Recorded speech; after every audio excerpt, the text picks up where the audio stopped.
Hello everyone, welcome back to my channel. কেমন আছো তোমরা? আশা করছি সবাই খুব ভালো আছো, আর আমিও খুব ভালো আছি।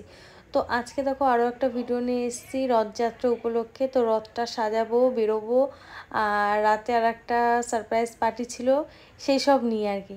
তো এখন আর আমি বোন স্নান করে এসে জামা কাপড় চেঞ্জও করা করে এখন রথটাকে সাজাবো। তো প্রথমে ভাবছিলাম কিভাবে কি করে সাজানো যায়। তো অতিরিক্ত মানে গ্যাঞ্জাম হিজিবিজি না সাজিয়ে ভেবেছিলাম একটু নর্মালভাবেই সাজাবো।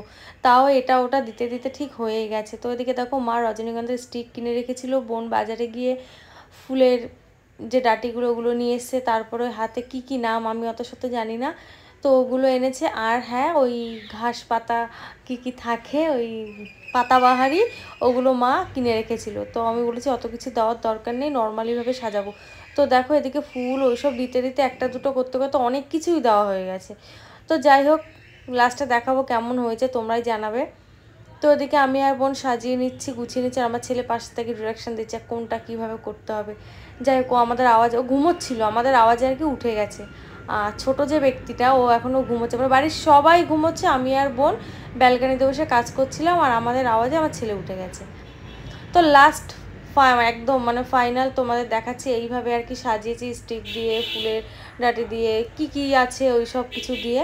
আর এখন বোন কি করবে, পুজোটা দেবে, মানে বেরোনোর আগে তো আর অত হবে না, তাড়াহুড়ো করতে হবে এখানে।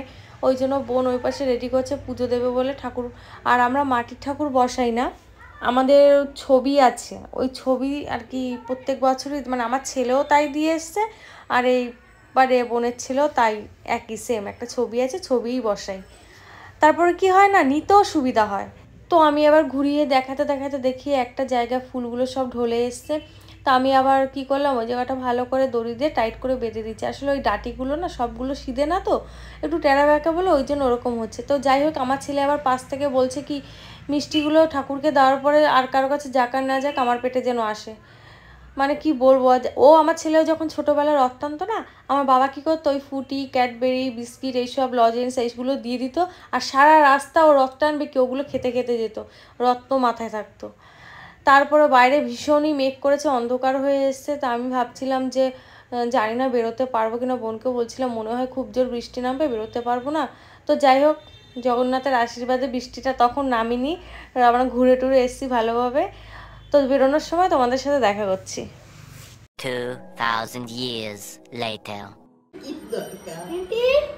আমরা কোথায়? এই যে ঠাকুর।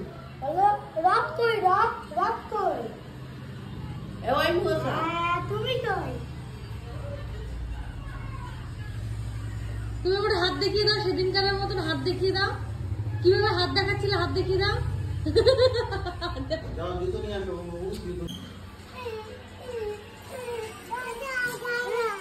দাদা মারছে। তুমি ক্যাম্পাস পেয়েছো? তুমি ক্যাম্পাস পেয়েছো?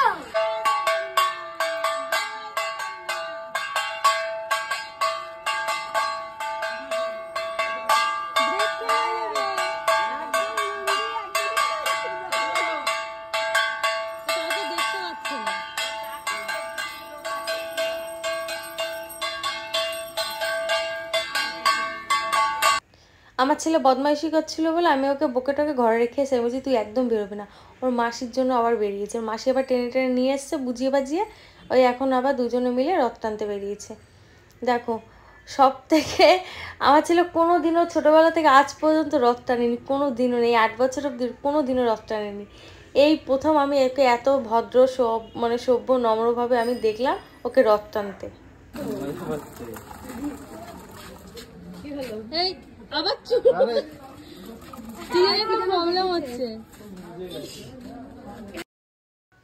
আর আমাদের পাড়ার রাস্তাটা কি না একটু এবড়ে খেবড়ে, তো এবার জল টল জমে রয়েছে, তারপরে দোকানপাট লোকজন রয়েছে অতিরিক্ত, এবার ওখানটা রথ নিয়ে টানতেও পারছে না, মানে পড়ে যাওয়ার একটা ভয়। তো আমার বোনের বা দেবাশিস বলছে কি চলো লেকের দিকে যাই। গাইজ, লেকে পা দিতে পারিনি, মারাত্মক ভিড়, মানে এরকম ভিড় যে রথে হবে আমি ভাবতে পারিনি। সব মানে কেউ আর পাড়ার দিকে নেই, সব লেকের দিকে এসছে, ভীষণ ভিড়। আমি বোনকে বলছিলাম যে একটু ওপর থেকে ক্যামেরাটা কর, মানে বোঝা যাবে। তো যাই হোক, লেকটা মানে পুরোটাও ঘুরিনি, একটুখানি গিয়ে হাফ আর কি গিয়ে আবার রিটার্ন করে এসে, কেন আর পারছিলাম না, এদিকে পাটাও প্রচণ্ড ব্যথা করছিল কেন কি জানি। তো আমি বোনকে বললাম চল আবার রিটার্ন করে যাই, বাড়ি যাবো, সন্ধ্যাও হয়ে আসছিল, আর কখন ধূপ করে বৃষ্টিটা নেমে যায় সেই ভয়েও। কি রে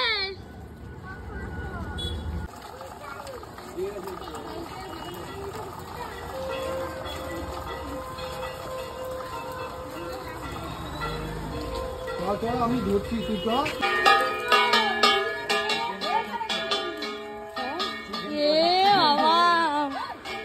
কি অবস্থা, সব চিকেনের গন্ধ।